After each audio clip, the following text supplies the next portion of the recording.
하겠습니다. 이과죠 오늘. 제목이 뭡니까? 윤회와 진리. 일과가 뭐였죠?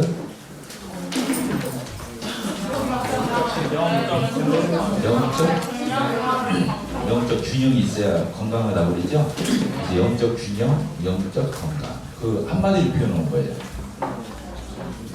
이 말을. 영적 균형이 뭐예요? 영적으로 균형을 잘 밸런스를 맞추는 거예요. 많은 사람들이 영적 균형을 착각한다고 그랬죠.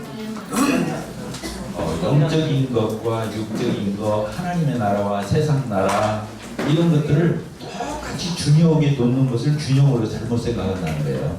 그래서 영적 균형은 어떤 걸 얘기하는 거예요? 그렇지. 오, 수준 대단해요. 영적 균형을 다른 말로 한마디로 표현하면 우선순위를 분명히 해요. 우선순위. 그래서 세상적인 거, 육신적인 거 이게 나쁘다는 게 아니에요. 왜? 세상도 하나님 만드셨고 우리 육도 하나님 만드신 거거든요. 그런데 중요도가 다른 거야. 뭐가 더 중요한지. 그래서 마태복음 6장 33절 뭐라고 되어 있어요? 암송 한번 해볼까요? 너희는 먼저 너희를 구하라. 그리하면 이 모든 것을 너희에게 더하시리라. 이렇게 되어 있죠? 여기서 나오는 이 모든 것이 뭐냐면 이 모든 것을 다 너에게 더해주시겠다. 이것은 우리 육신의 필요, 우리 세상적인 필요, 그런 것 하나님 필요한 줄 알아요. 그래서 주기도문에서도 예수님이 너희는 이렇게 기도해라. 그래서 기도의 요령을 가르쳐 주셨거든요. 근데 거기에 보면 육신적인 것, 세상적인 걸 무시하는 게 아니에요. 거기 뭐라고 되어 있어요? 우리에게 유용할 양식을 주옵시고 매일매일 먹는 양식 하나님 필요를 공급해 주세요. 책임져 주세요. 나오죠? 나와요 안 나와요? 그렇게 기도하라고 주님이 일용할 양식을 주옵시고 또 우리가 우리에게 죄지은 자를 사하여 준 것처럼 우리의 죄를 사하여 주옵시고 내가 이게 세상 인간관계를 오고 살아가다 보면은 서로 잘잘못을 하면서 상처를 주기도 하고 받기도 하고 잘하기도 하고 잘못하기도 거기서 엉키는 일이 생겨야 안 생겨요. 근데 그때마다 내가 어떻게 대하라는 거예요. 그런 사람들을 너그럽게 관용하고 용서하고 내가 그렇게 한 것처럼 하나님 제 죄도 용서해 주세요. 이렇게 돼 있죠. 그렇게 돼 있잖아요. 또 뭐라고 돼 있어요? 우리로 하여금 시험에 들게 하지. 우리가 세상을 살다 보면 시험에 들 때가 있어요, 없어요?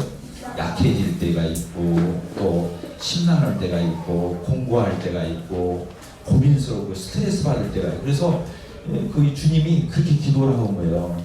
우리로 매일매일 살면서 시험에 들게 하지 마옵시고.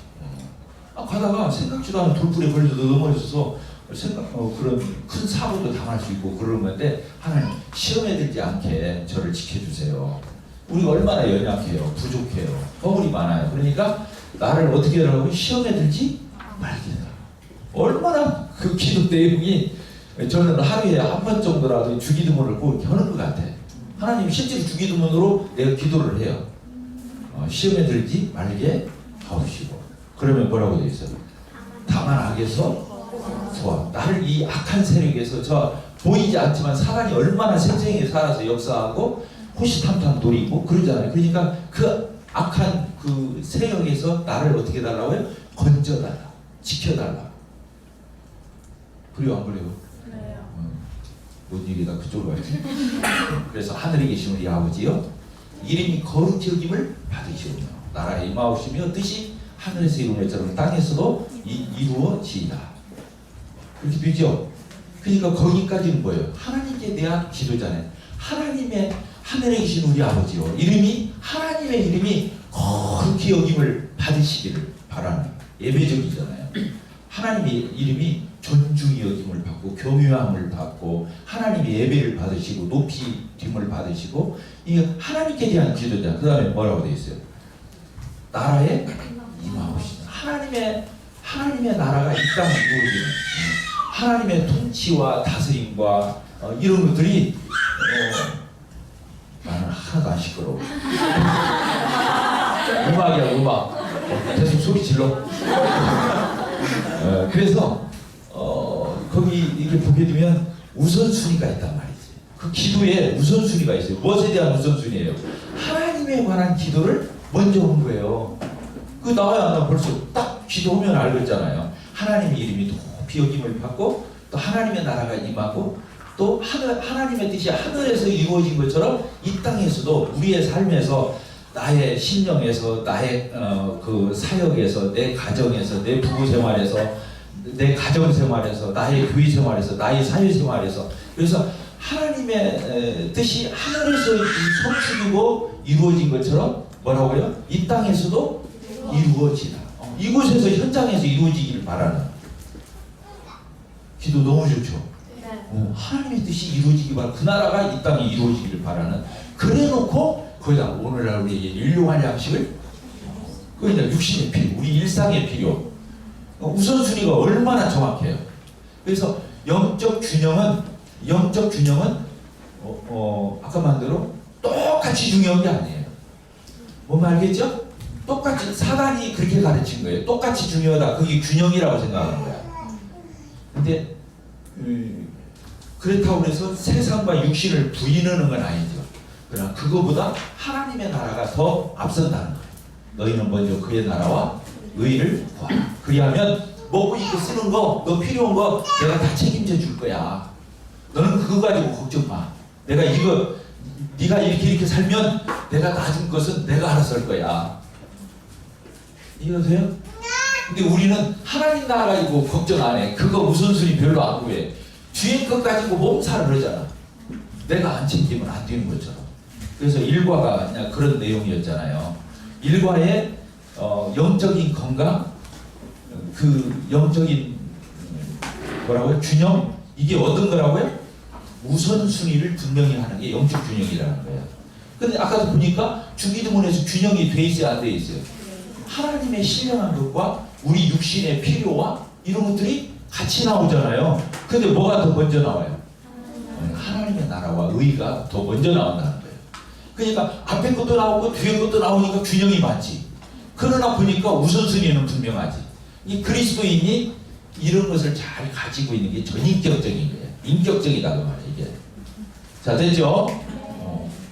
굉장히 중요한 얘기를 제가 오늘은 두 번째 시간이에요. 두 번째 시간이 뭡니까? 여기 보니까 은혜와 진리.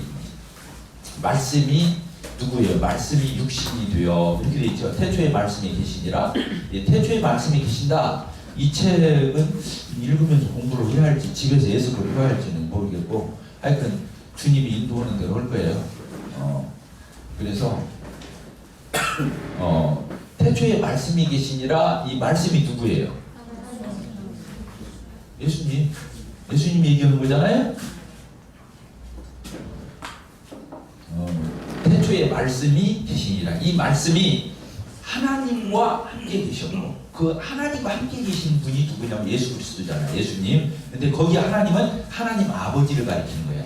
삼위일체를 가리키는 말이 아니고 하나님 아버지. 그러니까 아들이신 예수님이 하나님 아버지하고 함께 계셨다고 말이에요. 태초에 말씀이 계시니라. 이 말씀이 하나님과 함께 계시다. 그 하나님은 뭐라고요? 아버지 하나님.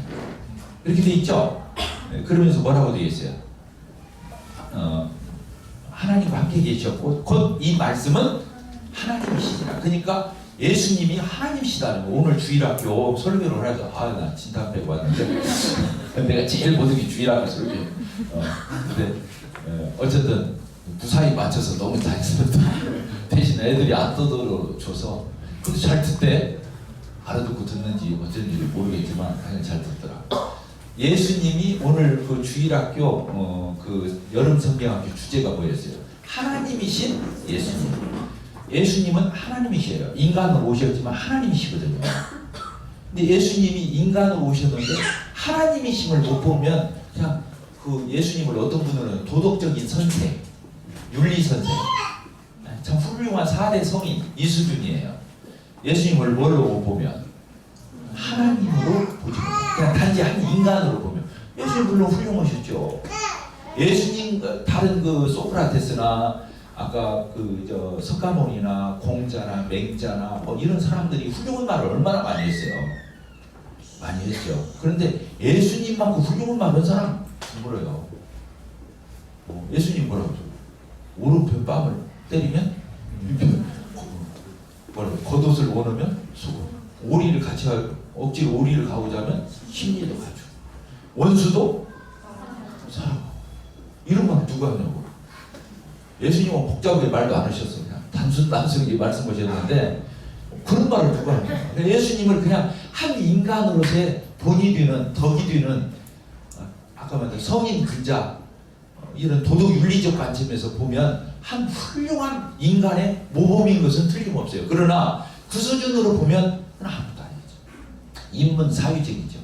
인문사회적이다. 신본이 아니란 말이에요. 그냥 하나님의 눈으로 보지 못한 거죠. 그래서 어쨌든 그 말씀이신, 근데 그 말씀이 이 천지를 창조했다. 또 그렇게 이 세상에 있는 것들이 그로 말미암자로 지은 것이 하나도 없다. 예수님이 다 이런 것들을 만드셨다. 그게 되어 있는 거예요. 예수님이 다 지으신 거예요. 예수님은 뭐예요? 창조주, 창조주예요. 하나님이 창조주시잖아요. 성신도, 성령도 창조주, 아버지 하나님도 창조주. 근데 이제 신학자들이 여기서 조금 겸연쩍어가지고 예수님을 창조주라고까지는 창조자 뭐 이런 표현을 쓰고 그러는데 어쨌든 창조주를 해서 하나도 다를 거 없어요. 근데 이제 말씀이 육신이 되어 우리 가운데 예수님이 인간의 몸을 입고 이 땅에 오셨어요. 예수님이 인간의 몸을 입고 이 땅에 오셨는데 그분을 보니까 아버지의 독생자의 영광이요? 뭐라고 돼요? 은혜와 진리가 정말 여기 나온 거예요. 은혜와 진리. 거기서 나온 거예요. 요한복음 1장에서 이게 나온 거예요. 예수님을 보는데 어쩐다고요? 은혜와 진리가 쭉 그 뒤에 또 이렇게 보게 되면 은혜 위에 은혜로라 이런 말도 쓰이죠. 그럼 여기서 은혜와 진리를 왜 이 책에서 써놨냐? 영적 균형 두 번째라고 하는 거 은혜와 진리를 왜 써놨느냐? 근데 이 부분도 우리가 신앙생활을 해가는 데 있어서 굉장히 중요한 부분이에요. 이 부분이 헷갈리기 때문에 신앙생활하는데 참 어려워요. 특히 이제 교회 공동체 안에서 우리가 주님을 어떻게 섬겨가야 할지 이게 헷갈릴 때가 많다는 거예요. 어떤 사람은 막 진리만 해. 진리가 뭐예요? 진리가 뭐죠? 영어로 뭐죠? truth. T-R-U-T-H. truth. 그 다음에 은혜는 뭐예요? 영어로 grace. 그래서 GATV를 제가 이제 창립 멤버인데 그 처음에 이름 지을 적에 여러 이름이 나왔는데 GATV를 지었거든요. G가 grace, N and, 그 다음에 T truth, 그 다음에 T는 겹치니까 TV, GATV. 그래서 그 영어로 보면은 은혜와 진리 TV 이런 거요. 처음 알았어요?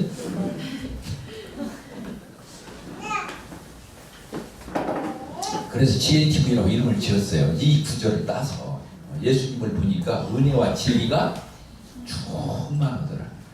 정말로 예수님이 정말 은혜로운 분이시죠. 은혜로운 분이시죠. 그러니까 너무너무 은혜로우니까 은혜 위에 은혜라. 은혜 위에 뭐라고요? 은혜를 더 얹어. 또 은혜를 더 얹어줘. 이렇게 하는 것처럼 은혜 위에 은혜라. 성경학자들이 여러 표현들을 해요. 그 은혜의 풍성함을 더 가중적으로 나타내기 위해서 은혜 위에 은혜라 이런 말을 쓰기도 해요. 어떤 분은 이렇게 말해요. 구약에도 은혜가 나타나는데 그 구약의 은혜 위에 신약의 은혜를 얹어 놓으셨다. 이런 표현도 쓰기도 해요. 처음 듣지? 근데 은혜가 참 중요하고 진리가 중요하지. 이 진리는 다른 한마디로 표현하면 똑바래야 된다 그거야. 똑바래야. 진리 가운데 서 있다 그러면 똑바르다 그 말이거든요. 바르다, 똑바르다, 옳다 이런 뜻이에요. 옳다 그런 뜻. 그러니까 이 진리는 어디에서 나왔다고 봐야 하냐면은 지금 이 상과 그 제목이 뭐죠? 상과는 뭐예요? 공의와 사랑. 이게 사실은 겹치는 거예요. 이과하고 상과가 같다고 봐야 돼요. 그런데 조금 차원이 다르기 때문에 또 다루고 있는데, 그러니까 진리는 어디에서 나온 거냐면 공의에서 나온 거예요. 공의. 하나님 앞에 하나님은 정말로 바른 걸 좋아하셔. 하나님은 바른 걸 좋아하셔. 틀린 걸 두고 볼 수가 없습니다. 턱걸만큼, 먼지만큼도. 하나님은 그걸 볼 수가 없어. 왜? 하나님은 진리시기 때문에. 똑바르지 않은 한 하나님은 견딜 수가 없고 용납할 수가 없어. 그걸 진리라고 그래요. 근데 그 속성을 뭐라고 하냐면 공의라고 그래요. 공의. 오를 의자잖아. 의자가 오를 의자거든. 이게 공의라는 말은 하나님의 어떤 공적 속성 가운데서 우러나오는 의로움 이런 뜻이에요. 그러니까 그 공의에서 뭐가 나오냐면 여기서 말하는 진리가 나오는 거예요. 진리. 지금도 우리가 오늘 여기서 공부를 하는 게 다 이게 진리를 배우는 거거든요. 하나님 말씀에 옳고 그름 이런 거 배우는 거잖아요. 우리가 더 알아가고 깨우쳐가고 더 이렇게 지각이 있어지고 이렇게 그 안목이 있어지면 이런 진리를 알을 때. 그래서 진리를 알지니 진리가 너희를 자유케 하리라. 예수님이 자유를 말하면 나는 길이요 진리요 생명이 나로 말미암아 아버지께 갈 자가. 그래서 예수님은 자기가 진리라고 표현했다고. 이 진리라는 단어의 뜻에는 정말 옳음이라는 게 똑바른 거, 옳은 거. 하나님이 그런 분이에요. 그걸 속성을 뭐라고 한다고요? 아까 하나님의 공의의 속성. 따라서 봅시다. 공의의 속성. 근데 그것을 공의를 조금 더 들어가서 보면 거룩에서 나오는 거예요. 하나님의 거룩성에서 나오는 거예요. 이 거룩이라는 단어는 하나님께만 붙일 수가 있어. 다른 존재에게는 거룩이라는 단어를 붙일 수가 없어. 하나님에게서 풍기는 이미지, 하나님께서 풍기는 분위기, 이걸 거룩이라고 하는 거거든요. 그래서 하나님을 거룩하셔. 그래서 이사야서에 보여드리면 이사야 선지자가 글을 쓸 때 하나님을 배웠고 천사들이 하나님을 똑바로 쳐다보들 못해. 날개가 6개 있어가지고 어떻게 했어요? 눈을 가리고 그 다음에 아래 다리를 가리고 두 날개로 날고 그랬죠. 그러면서 거룩하다 거룩하다 거룩하다 세 번을 말하거든요. 그래서 그걸 따서 지은 찬송가가 거룩 거룩 거룩 나오죠. 그게 뭐냐면 하나님을 막 세 번을 연거푸했다 그런 뜻도 있지만 성부 하나님께 거룩, 성자 하나님께 거룩, 성령 하나님께 거룩 이런 의미로 세 번 했다 그렇게도 보는 거예요. 하나님은 어떤 분이라고요? 거룩하시죠. 그 거룩에서 공의가 나오고 공의에서 진리가 나오고 이런 거예요. 그래서 구원받은 그리스도인은 어쨌든 똑바르지 않으면 안 돼요. 올바른 쪽으로 가야 돼. 그래서 구원받은 성도들이 행함이 따르지 않으면 안 되는 거예요. 옳게 가야 되는 거예요. 바르게 가야 하는 거예요. 똑바로 가야 되는 거예요. 근데 우리가 다 똑바를 수가 없어요. 그러니까 용서가 필요한 거예요. 그래서 은혜가 필요한 거예요. 여기 은혜. 여기 써있지 않아 있어요. 은혜가 뭐예요? 잘 봐주는 거예요. 이렇게 잘 봐주는 걸 은혜라고 해요. 꼬치꼬치 다 따지는 걸 진리라고 해요. 알겠어요? 꼬치꼬치 그때 뭐라도 조금이라도 우리 저 말로 막 경우가 바르질 않아. 뭔가 수가 틀려. 야 그 주장을 잘하는 게 어쨌든 내 직성이 풀릴 때까지 따지고 들어가는 거야. 그래서 상대방이 잘못해서 끝까지 잘못을 했다고 받아내야 되고 인정을 해야 내 속이 풀리는 이런 거 있잖아. 따지는 거. 이게 잘못된 게 아니에요. 그게 그리스도인이 있어야 한다는 거예요. 매일매일 살면서 우리가 흐리멍텅이 세상에서 이렇게 하자면 이렇게 하고 친구가 저기 가자면 저기 가고 이거 하자면 이거 이럴 수는 없잖아. 이걸 해야 되는지 안 해야 되는지 선택을 해야 되잖아요. 그러니까 흑백을 갈려야 돼, 안 갈려야 돼요? 이게 빛인지 어둠인지 이게 거룩한 것인지 속된 것인지 이게 하나님 것인지 이게 세상적인 것인지 안 가르면 성도가 아니죠. 성도는 이게 하나님의 품성이에요. 아까 그 따지는 성품이 잘못된 게 아니에요. 그게 하나님께로부터 성품이라니까. 우리가 하나님 닮았잖아.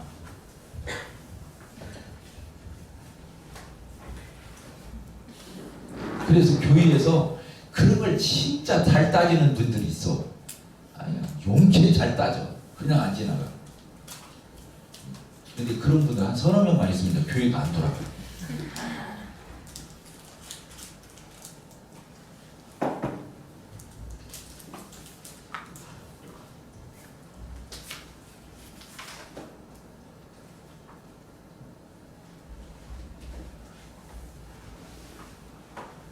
자,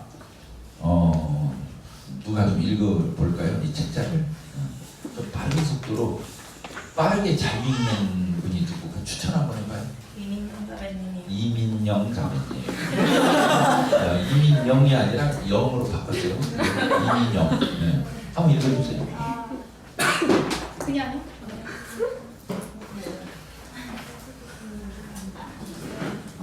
독전. 은혜와 진리. 어느 마을 축제에 말로서 짐을 끄는 시합이 있었는데 1등을 차지한 말은 4,500파운드의 무게를 끌었습니다. 2등을 한 말은 4,000파운드를 끌었습니다. 이 말들의 주인은 두 마리 함께 끌면 얼마나 끌 수 있을까 궁금했습니다. 그래서 두 마리 함께 짐을 끌게 했을 때 놀랍게도 12,000파운드를 끌 수 있었습니다. 같이 동역하고 균형을 갖추었을 때 놀라운 힘을 발휘하는 것을 보게 됩니다. 나는 요한복음 1장을 참으로 좋아합니다. 그리고 자주 즐겨 읽습니다. 특별히 이 말씀이 좋습니다. 은혜와 진리. 은혜 위에 은혜 때문입니다. 말씀이 육신이 되어 우리 가운데 거하심에 우리가 그 영광을 보니 아버지의 독생자의 영광이요 은혜와 진리가 충만하더라. 우리가 다 그의 충만한 데서 받으니 은혜 위에 은혜더라. 우리 주 예수 그리스도를 떠올릴 때면 이 말씀이 생각납니다. 우리 주님은 은혜와 진리가 충만한 분이셨습니다. 그분의 충만하심을 강조하기 위해 은혜 위에 은혜라는 표현을 쓰고 있습니다. 설상가상, 눈 위에 서리까지 내렸다는 뜻으로 어떤 어려운 일이 연이어 일어날 때 사용하는 부사동어입니다. 이와는 전혀 반대의 의미로 우리 주님은 우리를 향하여 은혜 위에 은혜를 베푸시는 분이십니다. 은혜 위에 은혜를 얹어주시는 분이 우리 주님이십니다. 바울 사도는 로마의 성도들에게 비슷한 표현의 말을 했습니다. 복음에는 하나님의 의가 나타나서 믿음으로 믿음을 이르게 하나니 기록된 바 오직 의인은 믿음으로 말미암아 살리라 함과 같으니라. 이신 듣고 의인 신활. 믿음으로 구원받고 믿음으로 산다는 뜻으로 믿음으로 믿음에 라고 하였습니다. 요한은 복음서에서 주님으로 말미암는 놀라운 축복을 이렇게 쓰고 있습니다. 내가 온 것은 양으로 생명을 얻게 하고 더 풍성히 얻게 하려는 것이라. 이 말씀은 예수 그리스도로 말미암아 구원의 생명을 얻을 뿐 아니라 더 나아가 그 생명의 풍성함을 누린다는 뜻입니다. 아버지 집을 나간 형제가 돌아왔을 때 아버지는 자식을 영접만 한 것이 아니라 영접 후에 온갖 좋은 것들을 예비하여 풍성히 베풀고 축복한 것과 같습니다. 우리는 성경을 통해 하나님의 사랑으로 말미암아 은혜로 값없이 구원을 받으며 영원토록 은혜를 받아 누리는 자들이 되었습니다. 네, 거기까지 이렇게 보면 은혜가 어떤 것인지 이렇게 써 있죠. 은혜 위에 은혜. 이 표현을 아까 그 축제에서 말을 끄는 거 있죠. 그건 왜 써놓는 거를 내가 모르겠네. 근데 어쨌든 이렇게 협력하고 같이 하면 더 놀라운 상승 효과가 있다. 이런 표현을 한 것 같아요. 아까 두 마리 있는데 한 마리는 몇 파운드? 4,500파운드. 또 2등 말은 4,000파운드. 두 마리가 같이 끓으면 몇 파운드를 끓을 것 같아요? 8,500. 그렇죠? 8,500인데 말을 두 마리를 같이 끌게 해보니까 몇 파운드까지 끌더라는 거예요? 12,000. 8,500인데 얼마를 더 끓은 거예요? 3,500을 더 끓. 이게 동역의 원리예요. 오늘도 이제 우리 여름 성기학교 하면서 형제자매들이 다 나와서 우리 주일학교 반사들도 나와서 각양 파트를 맡아서 이렇게 수고하고 섬기고 그러죠. 또 지체들이 다 이렇게 나와서 같이 협력하고 동역하고 이렇게 했는데 이렇게 하면 그 사람 몸만 하는 게 아니야. 신기한 거예요. 그러니까 결혼을 해야겠어 아니야? 한 마리만 끌으면 이게 그런다니까. 근데 두 마리가 같이 끌으면 이런 상승 효과가 플러스 알파 이게 나타나는 거예요. 알겠죠? 네. 꼭 결혼하세요. 빨리 할수록 좋아요. 자, 그래서 여기 보니까 참 은혜라는 게 이런 거구나. 그래서 그런 표현이 있죠. 좋은 것을 나누면 어떻게 돼요? 더 커지고 나쁜 것을 나누면 더 줄어든다 이런 말이 있잖아요. 아마 모르겠는데 어쨌든 그렇다 이런 표현을 쓰면서 주님은 우리에게 정말로 나는 하나님을 생각할 때마다 얹고 하는 말이 있어요. 하나님은 정말 우리가 잘 되기를 바라신다. 따라서 하나님은 내가 잘 되기를 바라신다. 하나님이 노심초사 어떻게 하면 잘해줄까? 어떻게 하면 내 자녀들이 잘 됐으면 좋을까? 하나님은 그 연구만 하시는 거예요. 그것만 못 빠지게 기다리시는 거예요. 우리가 어떻게 되기를? 여러분들 십자가 안 가서 잘 모를 거야. 정말로 내 자식이 잘 됐으면 좋겠어. 진실한 거잖아요. 욕심이 아니라 그건 진실한 거예요. 모든 부모의 그 누구보다 더 잘 됐으면 좋겠어. 내가 잘 됐어. 내 자식은 나보다 더 잘. 나이벌이 아니야. 자식은 영원히 내 나이벌이 아니야. 나보다 잘 됐으면 좋겠어. 어느 부모나 다 그럴 거야. 하나님 아버지가 그거야. 우리가 잘 됐어. 돈을 그냥 몽창 주고 싶어. 다현이한테. 하나님 못 줘. 하나님이 힘이 없어서 못 주고 능력이 없어서 못 주면 해차하고 그 돈 가지고 어머니 생각하고 타락하고 올까 봐서 하나님 못 주는 거야. 그러니까 돈 안 준다고 하나님 원망할 필요가? 어떻게 해야 돼? 범사에 감사해야 돼. 이해가 돼요? 하나님이 능력 없고 내 기도 안 들어서 안 주는 게 아니야. 주면 안 될 것 같으니까 안 주는 거야. 그래서 하나님이 기도를 응답하는 것도 응답이지만 안 들어준 것도 응답이야. 내가 감당 못하면 주면 되겠어 안 되겠어? 애들한테 칼 몇 개 안 몇 개? 라이터 몇 개 안 만? 큰일 나잖아. 그래서 하나님이 그러신 거야. 하나님은 할 수 있는 데는 우리가 정말로 잘 되기를 바라시는 거예요. 그래서 감당할 믿음이 있으면 하나님 언제고 주시는 거예요.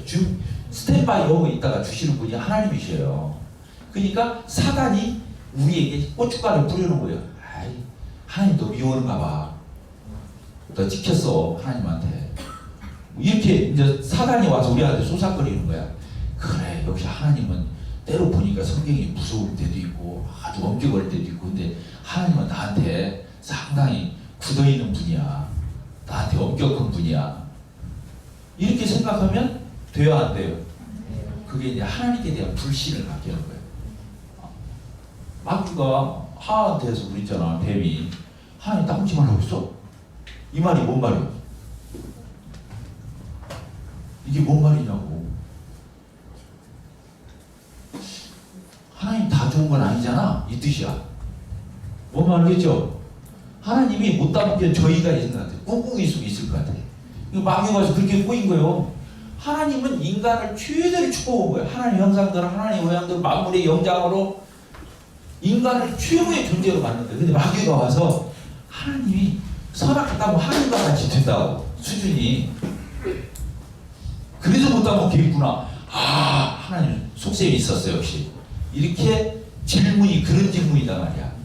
그러니까 우리가 신앙생활을 잘 할 수 있는 비결 중에 하나가 뭐냐면 절대로 하나님은 나쁘게 생각하면 안 돼.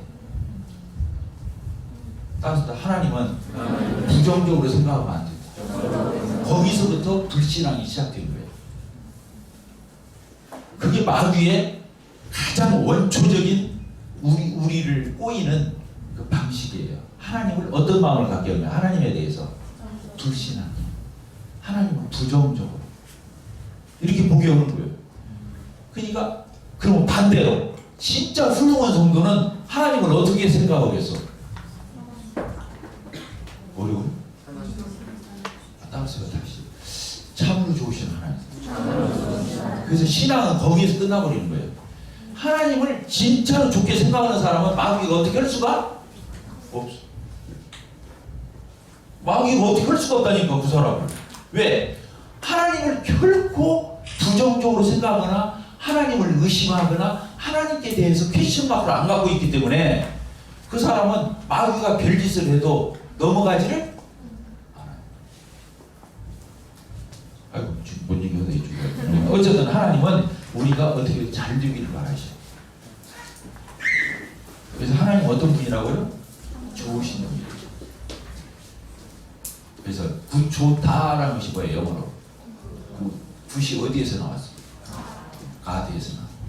비슷하잖아 스펠링이. 진짜요? 알겠죠? 네. God and Good이야. God and Good. 하나님은 좋으신 분이에요. 여기서 은혜와 진리를 지금 얘기하고 있는 거예요. 그래서 하나님은 나는 그냥 예수님의 이 말씀이 제일 좋아. 뭐냐? 내가 무슨 양으로 생명을 얻게 하고 더 풍성히 얻게 하려고 한다. 생명만 두고 끝나는 게 아니야. 그 생명을 무한히 누리도록, 풍성히 누리도록, 그 생명이 잘 되도록, 찬란히 빛나도록. 얼마나 감사해요. 이게 양이 누구 만나냐가 그렇게 중요한 거야. 목자가, 예수님은 목자시잖아. 내가 온 것은 목자이신, 선한 목자신 예수님이 오신 것은 뭐라고 해요? 내 양으로 생명을 얻게 하고 어떻게 하라고 한다고요? 더 윤기 있고 건강하고 모든 것이 참 보암직한 그런 양으로 만들기 위해서 예수님이 오셨다고 하는 거예요. 신앙생활은 그런 거예요. 내가 구원도 받고 구원받은 사람답게 정말 그런 놀랍게 하나님 보시기에 정말 그런 훌륭한 모습으로 우리가 그런 사람으로 나타나기를 바라는 하나님의 기대인 거예요. 이해가 됐죠? 네. 자, 그 다음 한번 읽어볼까요? 그래서 이렇게 이제 지금 쭉 이렇게 써 있어요. 하나님 은혜가. 오직은 이제 이런 은혜를, 구원을 뭘로 받아요? 천국을 뭘로 받아요? 우리 노력으로 받아요? 우리가 애써서 돼요? 은혜로 거저받는 거예요. 얼마나 은혜로운 분이에요. 이 세상 천지간에 영원토록 가장 중요한 것이 구원이에요. 영생이에요. 천국 가는 거예요. 근데 그걸 뭘로 준다고요? 은혜로 거저 값없이 주는 거예요. 은혜라는 거 이거예요. 하나님의 은혜가 아까 은혜 위에 은혜를, 아버지의 독생자의 영광이 은혜와 진리가 충만한, 은혜가 얼마나 충만하면 천국을 공짜로 거저 주겠냐고. 지금 여러분들 나가서 시내버스 타고 가려고 하면 카드를 놓고 왔다든가 토큰을 놓고 왔다 그러면 탈 수 있어 없어? 공짜가 없어. 안 돼. 시내버스 하나도 안 돼. 문 막아서 연필 한 장도 안 줘. 근데 천국을 뭘로 주는 거예요? 공짜로 주는 거예요. 은혜로 주는 거예요. 이렇게 은혜라는 거야. 하나님은 은혜의 하나님이에요. 근데 이렇게 하나님이 이렇게 놀라우셔, 이렇게 좋으셔. 근데 이제 여기서부터 문제가 있어. 사람은 또 죄인이야. 그 은혜를 왜곡시켜. 은혜를 왜곡해. 이렇게 좋은 은혜를 왜곡한다고. 첫 번째, 은혜로 얻으니까 쉽게 생각해. 구원을. 하나님이 주신 은혜를 가치 없게 여겨. 공짜로 생긴 것은 그냥 별것 없잖아요. 그래 안 그래? 이 정도보다 하나도 안 써놓고. 그래 안 그래? 그런 것처럼 하나님이 구원을 은혜로 줬다고 그래서 구원을 쉽게 생각하면 되겠어요, 안 되겠어요? 그래서 사실은 이번 침례식, 지난주에 침례식을 제가 말씀 전하면서 사실은 교의에 더해준다, 그리고 교의와 흐름을 같이 하라, 이런 표현을 썼는데 사실은 내가 준비된 말씀은 그게 아니었어. 히브리서 2장인가 나오는 말씀인데 이렇게 큰 구원을 너희가 등한히 여기면 어찌 피하려고, 이런 거였거든. 하나님이 은혜를 줬다고 해서 은혜를 쉽게 생각하면 안 되는 거예요. 천국을 쉽게 생각하면 되겠어요? 큰일 나지. 근데 사람이 공짜로 얻었다고 쉽게 생각하고 우습게 생각하고, 이 인간이 죄인이야. 근데 진짜 가치 있는 것은 가격을 매길 수가 없고, 그러니까 공짜로 준 거야. 가격표를 붙여놨는데 그 말은 가격표가 안 나와, 이 세상에서는. 그러니까 가격을 못 붙이니까 공짜로 준 거야. 요새는 물도 사 먹으니까 얘도 못 들렸어. 공기, 여러분 돈 내고 계속 마셔요? 공기 없으면 5분이면 죽어. 근데 어떻게 마셔요? 공짜로 딱 짚고 다니잖아. 돈 내고 걸어 다녀요? 고속도로 달리잖아. 통행료 안 내면 큰일 나. 근데 지금 우리가 통행료도 내고 다녀요? 아니잖아. 햇빛, 지금 비가 좀 많이 와서 좀 그러긴 하지만 비, 이런 거 다 공짜로 주시는 거예요. 그것은 가격을 매길 수가 없어. 자, 읽어봅시다. 민영자매님. 독점 만나니까. 우리는 성경을 통해 하나님의 사랑으로 말미암아 은혜로 값없이 구원을 받으며 영원토록 은혜를 받아 누리는 자들이 되었습니다. 그러면 이렇게 하나님의 놀라운 사랑 가운데 은혜를 입는다 하여 죄를 지어도 괜찮다고 말할 수 있을까요? 성경은 결코 그럴 수 없다고 선언하고 있습니다. 어떤 사람이 진정으로 복음을 듣고 하나님의 사랑을 깨닫고 은혜로 구원을 얻었다면 이를 긴자하여 더 죄를 지을 수 없다는 것입니다. 도리어 하나님의 사랑이 강건함으로 그 구속의 은혜와 사랑에 보답하기 위하여 선한 행실의 삶을 산다는 것입니다. 주님의 은혜와 구속의 사랑은 우리로 더욱 죄를 범하도록 하기는커녕 도리어 성령의 역사와 더불어 구속받은 사람의 심령에 큰 변화가 일어나므로 더욱 거룩한 삶을 살게 합니다. 그래서 주님의 사랑은 은혜와 진리가 충만한 것입니다. 진리란 하나님의 뜻대로 사는 것을 가리킵니다. 하나님의 사랑과 은혜를 입었다면 하나님의 뜻대로 사는 것이 맞습니다. 그럼에도 우리는 신앙의 모순을 때로 발견하게 됩니다. 첫째로 은혜로 구원받았다 하면서 여전히 주님 밖에 있을 때처럼 자기 멋대로 행하는 모습입니다. 은혜를 빙자하여 하나님의 사랑을 빙자하여 육신적으로 행하며 방종하는 모습입니다. 이는 진실로 구원받지 못했거나 구원받았다 할지라도 잘못된 가르침을 받은 것입니다. 복음은 우리를 그렇게 인도하지 않으며 하나님의 사랑과 은혜는 그렇게 사람을 오도하지 않습니다. 하나님의 사랑은 싸구려 사랑이 아니며 하나님의 은혜는 그렇게 값싼 은혜가 아닌 것입니다. 하나님의 사랑과 은혜는 거룩한 사랑이요 거룩한 은혜입니다. 따라서 받은 바 은혜가 크면 클수록 더욱더 진리 가운데 거하며 행하는 것은 그리스도인의 선한 양심과 부합되는 것입니다. 또는 그러면 선을 거기까지 봅시다. 자, 여기에서 지적을 한 거잖아요. 은혜에 대한 오해. 따르시다. 은혜에 대한 오해. 얼마나 많은 그리스도인들이 은혜에 대해서 오해하는지 몰라요. 아까도 은혜는 공짜잖아요. 거저 주는 거잖아요. 값없이 주는 거잖아요. 근데 그것을 어떻게 생각한다고? 쉽게 생각한다. 쉽게 생각한다. 부모가 자식을 어떻게 키워줍니까? 은혜로 키워주죠? 돈 받고 키워줘요? 기저귀값, 우유값 다 메모해놨다가 받습니까? 안 그러죠? 학비까지 다 은혜로 다 해주죠. 부모가 당연히 그렇게 해야 하는 거예요. 당연히 해야 한다고 하더라도 부모가 자식한테 없어서 못 주고 그잖아요. 모든 걸 다 물질적인 것이 됐든 마음이든 다 이걸 쏟아붓잖아요. 자식한테. 부모가 자식한테 그렇게 은혜로 그렇게 키워주고 양육하고 그렇게 투자하고 그렇게 베풀잖아요. 그러면 당연한 거예요? 은혜가 당연한 거예요? 첫째는 은혜를 당연히 여기는 것은 악질이야. 은혜를 당연히 여기는 것은 악질이라. 정말로 악한 사람인 거예요. 그렇게 생각하면 되겠어요, 안 되겠어요? 부모는 여러분들도 나중에 다 부모가 될 거예요. 부모가 돼서 여러분들 자식들을 그렇게 사랑하고 키울 거예요. 여러분들도 그렇게 될 거라고. 근데 부모에 대해서 어떻게 생각해야 돼? 자, 고마워해야 돼, 안 해야 돼? 나한테 은혜를 베푼 세상에서 마찬가지야. 나한테 은혜를 베푼 사람들에 대해서 고마워해야 돼요, 안 해야 돼요? 커피라도 한 잔 타다 주면은 커피라도 테이크라도 해서 갖다 주면은 생각해서 고맙다고 해야 돼요, 안 해야 돼요? 해야 되는 거잖아요. 근데 은혜를 은혜답게 못 여겨. 고마움이 없어. 그걸 뭐라고 하냐? 배은 망덕이라고. 따라서 배은 망덕.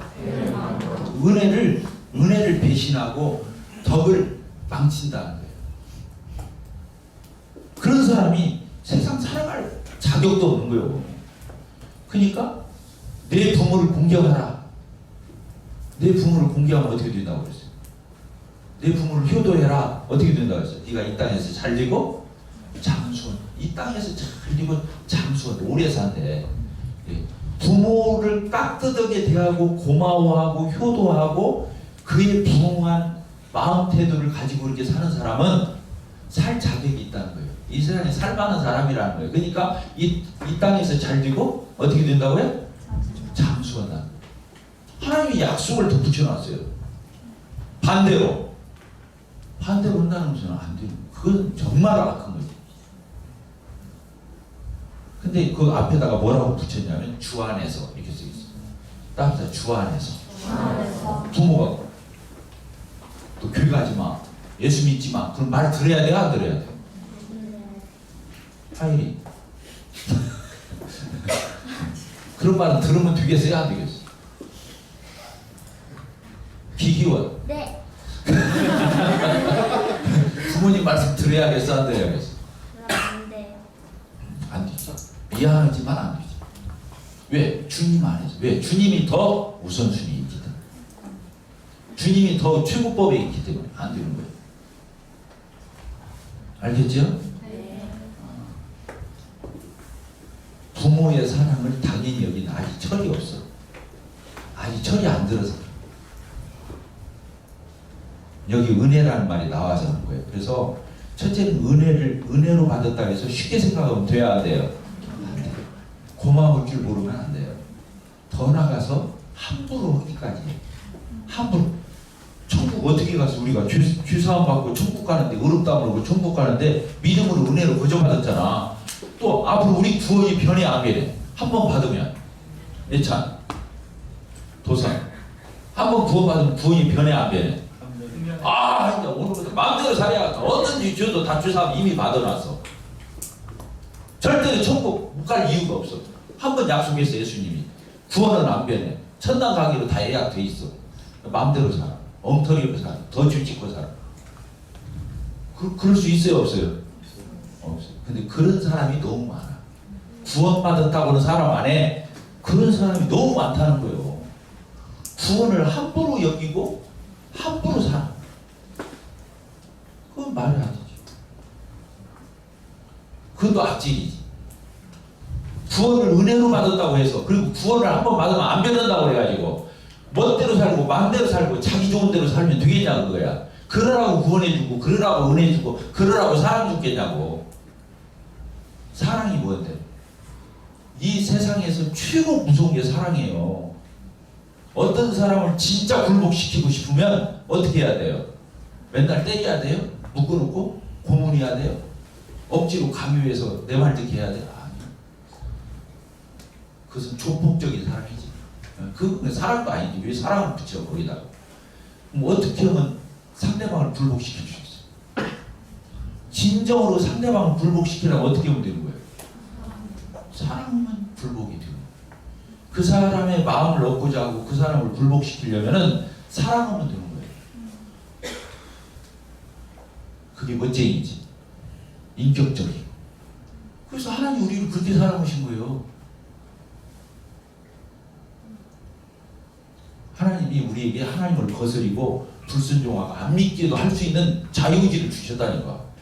그렇게 위기를 하나님이 리스크를 안고 우리에게 인간으로 주신 거라는 자유의지를. 그래서 스스로 믿고 따라서 그 사랑이 감복해서 아들까지 내어주신 더 이상 보여줄 수 없는 생각할 수도 없는 사랑을 우리에게 보여주시고 그 사랑이 감복했다면 이제 너 어떻게 살아야겠어?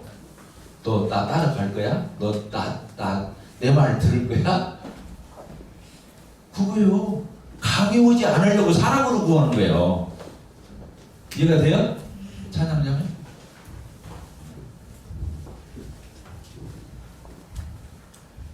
하나님 무서운 분이 안 무서운 분이에요. 무서운 분이 돈으로 사람 꼬시갖고 굴복시키거나 권력으로 사람 꼬시갖고 굴복시키거나 강요하고 협박하고 해서 굴복시키는 사람은 그 깡패들이나 하는 짓이야. 그건 치졸한 거야.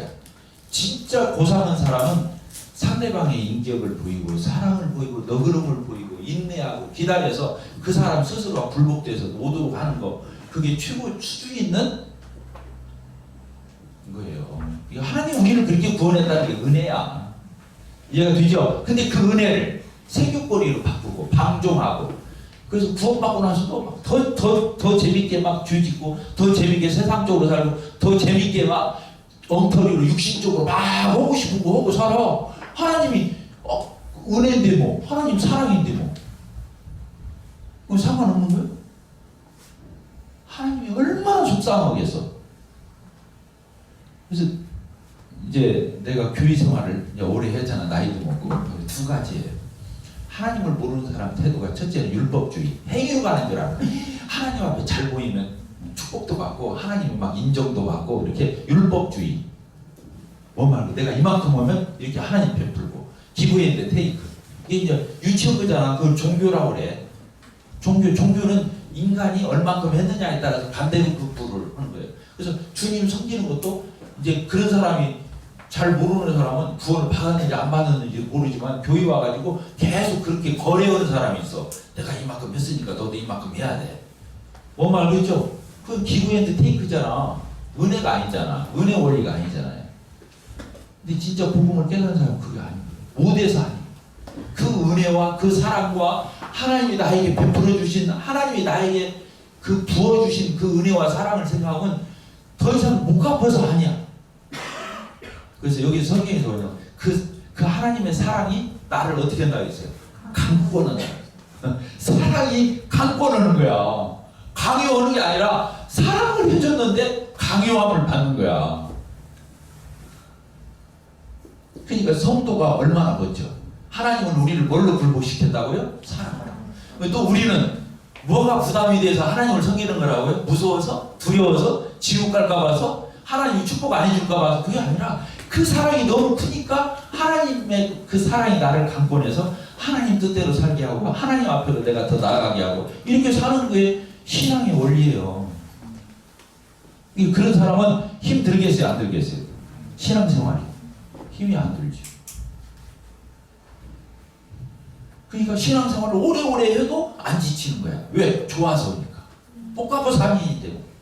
하나님 기쁘시게 하고 하나님께 영광을 드리고 하나님 마음을 시원케 해드리고 이렇게 살려고 하는 사람인데 근데 교회는 아까 율법적인 데가 아니다. 근데 여기 이제 또 마지막 한 군데만 하고 마치도록 하겠습니다. 자, 어디냐면 15페이지 세 번째 줄부터. 네.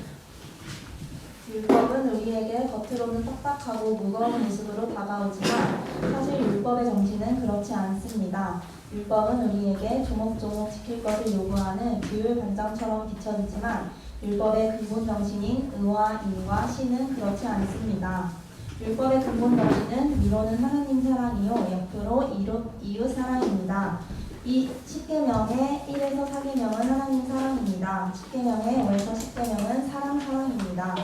그런데 진리라는 명분을 앞세워 사랑을 대적하고 해치기까지 하는 모습을 보게 됩니다. 대표적인 예가 요한복음 5장에서 주님께서 베데스다 연못에서 38년 된 병자를 고쳐주셨을 때 유대인들은 그 일로 놀라거나 같이 기뻐하지 않았습니다. 그들은 안식일에 자리를 들고 가는 것은 율법을 어기는 것이라 시비하며 못마땅하게 여겼습니다. 병을 고쳐주신 주님을 향하여 안식일에 병을 고쳤다며 정죄하며 죽이려 했습니다. 안식일의 주인이신 주님을 부인하면서 안식일은 지키는 모순입니다. 사람이 안식일을 위해 있는 것이 아니라 안식일이 사람을 위해 주어졌는데도 사람이 치료받고 살게 된 것을 전혀 기뻐하지 않는 껍데기만 남은 본질은 없는 형식주의, 외식주의, 율법주의는 경계되어야 마땅합니다. 진리는 사랑을 더욱 사랑하게 되고 사랑을 참되게 세우는 것입니다. 진리와 사랑은 반대의 개념도 부조화의 개념도 아닌 것입니다. 사랑은 불의를 기뻐하지 아니하며 진리와 함께 기뻐하고 우리는 신앙에 있어서 은혜와 진리가 충만하기를 바랍니다. 은혜를 앞세워 진리를 무너뜨리거나 진리를 앞세워 은혜를 망각하는 어리석음이 없어야 하겠습니다. 네, 거기부터 이제 마지막으로 이 부분만 언급하고 마치도록 하죠. 또 우리가 하나님 앞에서 똑바로 살아야 돼요, 안 살아야 돼요? 살아야 돼요. 하나님이 은혜로 용서해 주시고 우리를 기다려 주시고 우리의 잘못도 이게 하나님이 그렇게 이제 용서하고 사해 주시고 그렇게 하시는데 그런다 할지라도 우리가 하나님 뜻대로 살려고 하는 마음이 있어야 하잖아요. 진리 가운데 행하려고 하는 마음이 있어야 하잖아요. 그렇죠? 근데 은혜를 망각하고 진리를 또 따지게 되면은 한두 것도 없어요. 왜냐면 이 진리는 말씀이라고 봐야 돼요. 말씀. 근데 말씀을 히브리서에 보게 되면 칼과 같다고 그랬어요. 근데 칼이 얼마나 유용해요. 그렇죠? 아까 어저께도 내가 고기를 잘라보니까 칼이 날이 무뎌져 가지고 안 들으니까 이게 보통 문제가 아니죠. 뭐. 근데 칼이 잘 들어오면 이게 이르기가 얼마나 편한지 몰라. 부엉이를 하는데. 이게 말씀이라는 것은 유용하기도 하고 위험하기도 하고 그런 거예요. 말씀이라는 게 그런 거예요. 근데 이제 이제 아까 흑백을 따지고 어떤 그 시시비비를 따지고 이렇게 하는 데 있어서 아까 이런 용서 없이 아까 그 말하는 그 은혜 없이 이런 것만 따지면 그 사람 앞에 누가 설 수 있겠어요? 이해가 돼요? 그래서 여기 이제 교회에 이런 것들이 이제 들어오게 되면 딱딱해진다. 그런 표현 쓰죠? 여기 썼잖아요. 세 번째 줄에.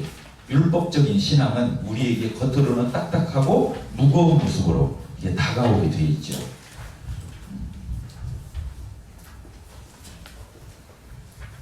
그래서 이제 아까 이제 우리가 이렇게 대화를 하다 보면 이런 게 있을 수 있어요. 말을 실수할 때가 있어요. 사람이라는 게. 나도 모르는 사이에. 근데 본래 의미는 그런 뜻이 아닌데. 본래 의미는 그런 뜻이 아니었는데 말씨 하나가 이 단어 하나가 잘못돼 가지고 오해를 불러일으킬 때가 있어요. 그럴 때 있어요, 없어요? 있죠. 그런 오해가 생길 때가 있잖아요. 충돌이 생길 때가 있는데 그런데 사실은 그 사람을 신뢰하고 그 사람을 알면 그런 단어 하나에 사실은 우리가 예민하고 그렇게 할 필요가 없는 거거든. 또 오늘 숙제 다 해놔. 아니면 너 죽을 줄 알아? 부모가 그렇게 말을 했다고 봐. 그러면 점세 보고 자식이 달라들어. 저를 죽인다고요? 거기서 죽인다는 말은 문자적으로는 엄마나 아빠가 잘한 거예요, 잘못한 거예요. 문자적으로 보면 어떻게 자식을 죽여? 아무리 그래도 그렇지. 근데 그 말은 그 말을 가지고 오해할 이유가 없죠. 왜? 엄마 아빠가 어떤 분이라는 걸 내가 알고 엄마 아빠가 나에 대해서 어떤 분이라는 걸 내가 알고 있기 때문에 그런 말은 애교야 그냥. 그걸 뭐라 그러지? 재미있는 말투를 이렇게 흘려하는 것을 뭐라고 하지? 아니 그 뭐라고 그러지? 그리? 아니 그런 거 있잖아. 그러니까 우리가 이제 교회 안에서도 문자적으로 배우고 형식적으로 배우고 시시콜콜 이렇게 하나하나 따지는 버릇을 배운 사람은 골치 아픈 거예요. 본인도 불편하고 교인 공동체를 다 불편하게 만드는 거예요. 그래서 두 가지 오늘 경계할 것은 뭐예요? 은혜를 빙자한 방종. 따뜻한 방종. 절대로 방종은 안 되죠. 또 진리를 빙자한 까타로. 이것도 안 돼요. 진리를 자기는 막 진리 가운데 있다고 하면서 사람 다 찌르고 다니고 아까 말씀이 칼과 같고 검과 같다고 했잖아. 그 말씀에 안 다칠 사람 누가 있겠어요? 그러면 무조건 봐줄 수 있는 것도 또 아니에요. 징계가 있잖아. 아닌 건 아니다고. 잘못은 맞아야 되는 거고. 교회는 또 그렇게 해야 돼요, 안 해야 돼요? 그렇게 해야 돼요. 그게 미워서 그런 것도 아니고 나빠서 그런 게 아니에요. 그래서 부모가 부모답지 않을 때 징계라는 거예요. 그게 사랑하는 부모가 아니라. 알겠죠? 이런 것들이 다 전인격적인 지금 오늘 공부를 한 거예요. 시간이 많이 지났죠? 30분 했어요?